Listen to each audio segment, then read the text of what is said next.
here. It says, while there appears to be a consensus that K-12 education and child protection services require additional funds, the legislature's budget staff has projected that at present spending levels, the state general fund will have a $270 million structural deficit in 2017. What is your plan to provide the needed services and reduce the deficit? And I'll start with Mr. Ducey. As your state treasurer, I've lived through the financial crisis that we've had in this state. And I think it's important we remember where we came from. In December of 2009, the state was negative $730 million in its checking account. Our rainy day fund had been completely depleted, and we had the largest structural deficit per capita of any state in the nation.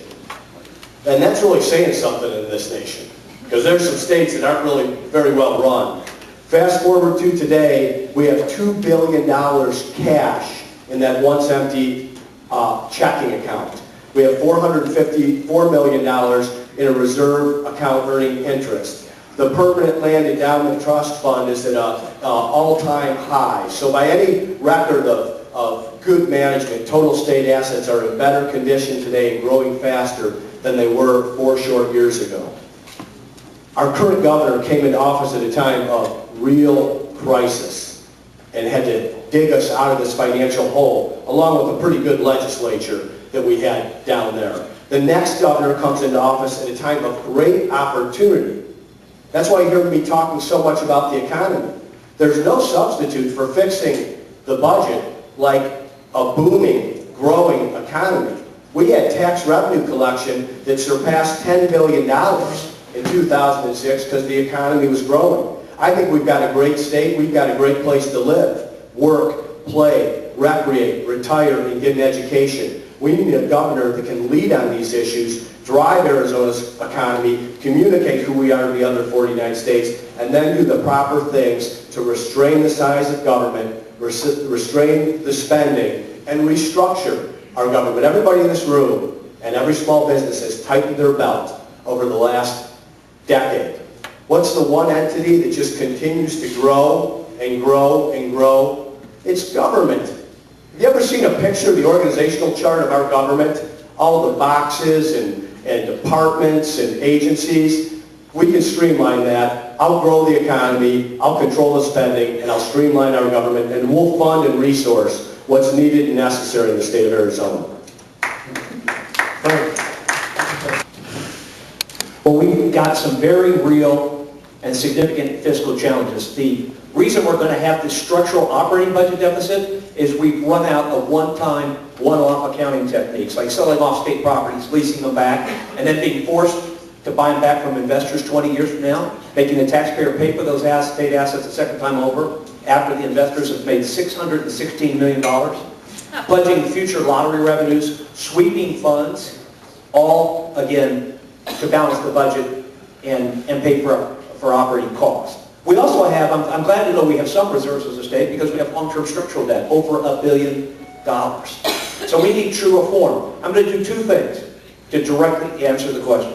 I'm going to eliminate all corporate welfare, all taxpayer subsidies for corporations and businesses that make our sales tax code today look like Swiss cheese, because it's riddled with special interest loopholes, all put there by lobbyists working with the state legislature. And I'm going to broaden the revenue base so we have a predictable, long-term revenue stream to fund the most important obligations of state government, because as the joke goes, what does state government do? It educates, it incarcerates, and it medicates, right? And then secondly, I'm going to get the State Lands Commission off the dime. And I'm going to make them start to sell those properties that the state government holds in trust specifically for K-12 education, and use the proceeds from those state land commission sales for K-12 education and for child welfare as well as public safety.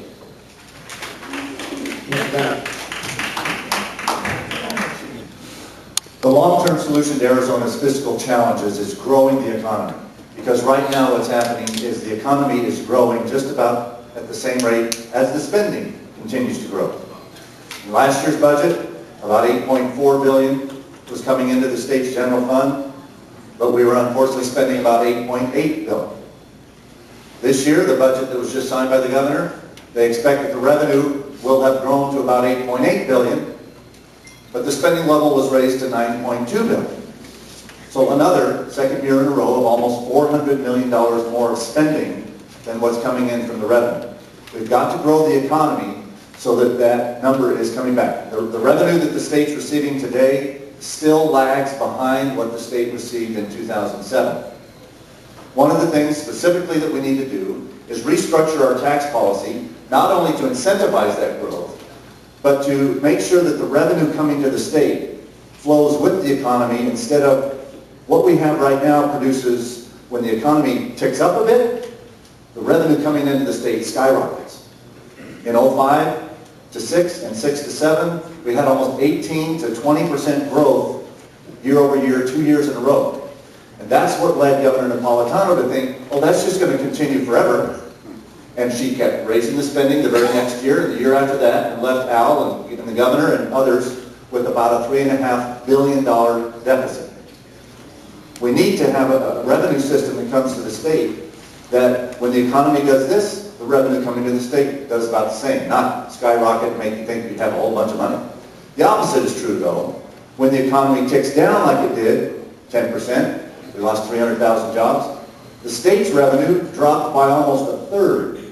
And so when the economy is doing this, our revenue system produces revenue that goes like this. And we can restructure that so that if the economy dips by 10%, the revenues to the state should dip by 10%, and the state should have to tighten its budget just like everybody else does. Time. Where business experience does matter, does count. I took office in June of '08, and if you remember what 2008 was like, we were really ready to fall off the cliff. And 3 weeks after I took office, my staff came in, the city manager said, Mayor, we are facing a $62 million revenue shortfall because the economy has tanked. That's on a $340 million general fund. What do? We decided that we weren't going to just crawl over the corner and we weren't going to just survive. We weren't going to put Band-Aids on it. We weren't going to rely on a temporary tax increase or other things. We were going to thrive. First thing we had to do, though, is we had to recreate government. And so in January of '09, we laid off 10% of our workers, over 350. It was tough, but we had to do it. We changed the organization. We combined departments, eliminated others. We changed the way we did business. We started to work to invest to build the economy. And guess what happened? Not only did we reduce the size of business, but we also excelled in performance. You know, City of Mesa just recently, in spite of spending much less on public safety, having a smaller police department, we had a 40-year low in major crime. City of Mesa was recently designated through FBI statistics as the third safest big city in America. We had a 19% decrease in property crime. That's all in a government that's much smaller, much leaner. And guess what? During the 6 years of my term, my mayoralship, my service, we balanced the budget, not in a great boom economy, but in the worst economy we've seen since the Great Depression. Others can talk about what they might do. I can show you my recent experience about what I have done with my team. Yes, building consensus, bringing together, and creating results. Oh, and by the way, during this time, we also helped to create thousands of jobs, brought Apple in its $2 billion investment. We invested in infrastructure that laid the foundation for tens of millions, hundreds of millions of dollars of private investment that created a growing economy. That's how you deal with structural deficits, real deficits, and also create great opportunity. Christine. Okay. It's an occupational hazard. I actually try to answer the questions. And so thank you for clarifying that again. The thing that strikes me about the state's budget, and I'm a CPA, so I kind of geek out on this a little bit more than I probably should, but there are unnecessary complexities built into the budget. Part of it is necessary because funding comes from different sources. Some comes from the state, some comes from the federal government. Some is designated specifically to be spent on certain things that we don't have any control over that. Some is designated by the voters in prior referendums that kind of tie the legislature's hand around constitutional limits on spending. But what I do know is there's a lot of duplication and there's a lot of waste. And we spend on things that we shouldn't spend on. So when it comes to something incredibly important like CPS, the legislature over the last several sessions, and the governor, to her credit, have had to really look at this hard, and this is a tough issue. We have twice as many children in foster care in this state today than we did 5 years ago. Can you imagine if that doubles again in 5 years? So, to the question about how do you balance the budget and how do you ensure spending, this is simply an issue of focusing the spending where it needs to be spent and making tough decisions and not spending where you shouldn't spend.